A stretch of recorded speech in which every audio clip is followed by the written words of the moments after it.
Hello crafty friends and welcome to another Paper Rose Studio video. It's Donna here from Donna is Playing Paper, and I've got a fun little card for you that combines embossing folders and embossed die cuts. When it comes to Christmas cards, sometimes you need to make a lot, and I have a few time-saving tips for you today. The first of those tips is to start with coloured paper. Although I have ink blended this paper with definitely salty ocean at the bottom and probably peacock feathers in the middle, sadly I lost the footage at some point, I did start with some light blue paper, and that made the whole process faster. Secondly, you can get away with some fairly quick and easy ink blending if you know you're going to muck with the surface of it later.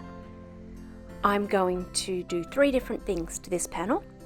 First of all, I've spattered it with some water, which I'm mopping up with paper towel.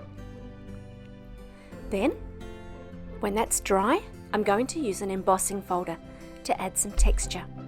This embossing folder is called Tufted Elegance, and it's been getting a big workout in my craft space lately. It's just got a beautiful quilted texture to it. And so I'm going to put that through my die cutting machine so that my panel will have some lovely texture.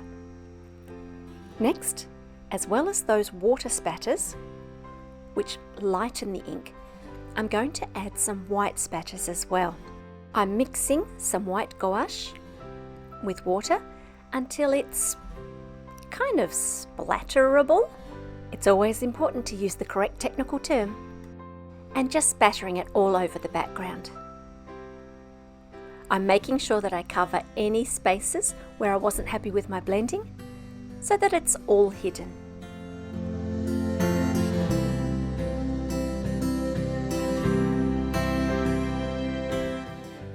The word Christmas that I'm going to use for today's card comes from the fine script layered metal die that says Merry Christmas.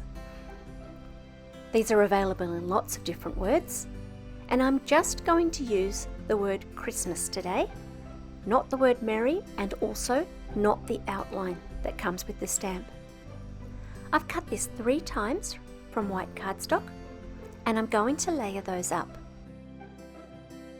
Because of how delicate this die is, it's fairly easy to bend it into a different shape, and so I'm going to use the negative space that I cut those words from to help me to keep everything straight. Once it's 3 layers high, it's going to be very sturdy.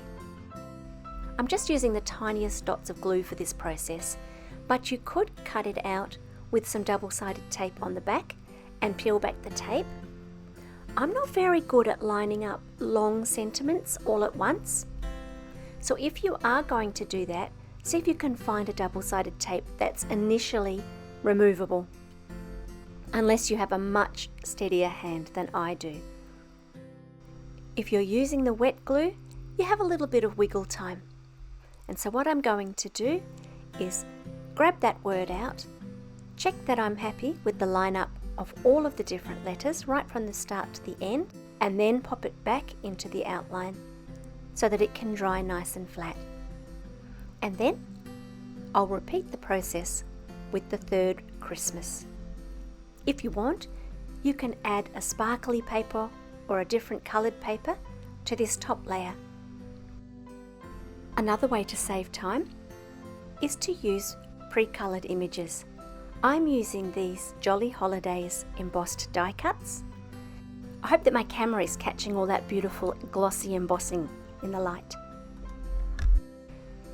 And there are quite a few that I think would look cute. Initially I thought I might use that penguin, since it's such a wintry scene. In the end, the gnome that's below it, that's a little bit Father Christmassy, is what I decided on. And I did decide to turn that paper upside down so that you have the darker sky at the top.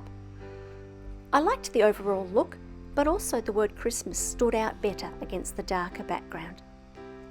The word merry comes from the Crisp Christmas Sentiment set, and I've just cut that very, very closely and run around the outside with a black memento marker. I've glued down my embossed panel. I'm going to pop up my feature image with some foam tape. The word Christmas has already got some height because it's 3 layers tall, and so I'm just gluing that directly to my background. I'll make sure that that sentiment keeps good contact with my background panel by just popping a stamping block on top of it while it dries.